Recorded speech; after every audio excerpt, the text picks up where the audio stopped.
हाँ, अस्सलाम वालेकुम। अच्छा जी, देखें ये फ़ील्ड, अब फ़ील्ड कब होता है? तो फ़ील्ड के हवाले से हम थोड़ा-सा इसको डिस्कस करते हैं।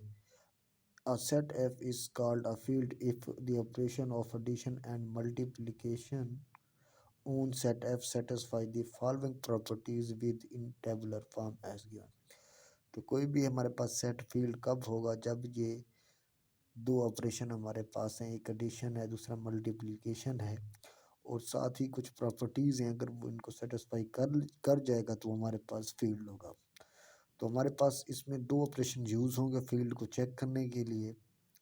दो आपके पास ऑपरेशन होंगे, उसके बाद फिर हम उनकी प्रॉपर्टीज़ को देखते हैं। तो एक हमारे पास एडिशन है, दूसरा हमारे पास मल्टीप्लिकेशन है। तो एडिशन और फिर हमारे पास है मल्टीप्लिकेशन। तो एडिशन के हिसाब से हम जो सबसे पहले पहले प्रॉपर्टी को देखते हैं वो है क्लियर प्रॉपर्टी। तो क्लियर प्रॉपर्टी ये है कि for any a b belongs to F then a plus b belongs to f, यानी कि ए और बी को अगर आप जिस फैमिली से ले रहे हैं तो उनके दरमियान जब आप एडिशन का ऑपरेशन करें उसके बाद जो रिजल्टेंट एलिमेंट भी हो वो भी जो है ना एफ में ही मौजूद हो। जैसे मिसाल के तौर पर आपने अगर कोई मीन्स के अगर आपके पास कोई एक्सटर्नल रिजल्ट आ जाता है, जैसे मिसाल के तौर पर आपने एक सेट लिया 1 2 3, तो देखिए अगर आप 1 + 3 1 + 2 करते हैं तो आंसर 3 ऑलरेडी मौजूद है। मगर जब आप 2 + 3 करते हैं तो आंसर 5 आता है, तो 5 तो ए में मौजूद नहीं है, ठीक है ना। तो आपने इस तरह का सेट लेना है जिसमें आप एडिशन का जो भी ऑपरेशन करेंगे तो उसका रिजल्टेंट पहले ही मौजूद होना चाहिए आपके गिवन सेट में, ठीक है ना। तो उसके बाद इसकी clear property with respect to multiplication देखते हैं। मल्टीप्लिकेशन का भी सेम यही केस है कि for any a b belongs to F then the product of a b also belongs to f, ठीक है ना। तो ये पहले से मौजूद होना चाहिए, यानी कि ऑपरेशन से पहले ही मतलब उसका वजूद जो है ना उस गिवन सेट में होना चाहिए। क्लियर के बाद आपके पास कम्यूटेटिव प्रॉपर्टी आ जाती है। तो कम्यूटेटिव प्रॉपर्टी है for any a b belongs to f then a plus b is equal to b plus a।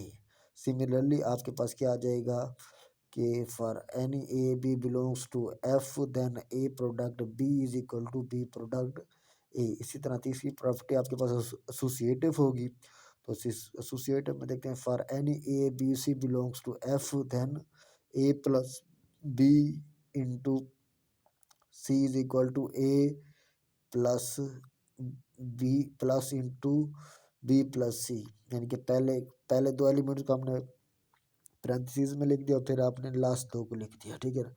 तो ये दोनों साइडों पे जो है ना आंसर सेम आना चाहिए। इसी तरह एसोसिएटिव में भी यही होगा। यहाँ पे हमने जो लेफ्ट साइड पे एडिशन यूज़ किया वहाँ पे क्या आ जाएगा, प्रोडक्ट आ जाएगा। तो उसमें भी यही रूल आ जाएगा। उसके बाद फिर आ जाती है आपके पास आइडेंटिटी। नेक्स्ट इसकी जो है एग्जिस्टेंस ऑफ आइडेंटिटी। तो विद रिस्पेक्ट टू एडिशन क्या आने चाहिए, क्या है आपको पता है, ज़ीरो है। और विद रिस्पेक्ट टू मल्टीप्लिकेशन क्या है, 1 है। तो अब वो कह रहा है कि if for any a belongs to f there exist zero belongs to f. अगर ए भी एफ को बिलोंग कर रहा है और ज़ीरो भी एफ में ऑलरेडी मौजूद हो, सच दैट कि a plus zero is equal to zero plus a is equal to A.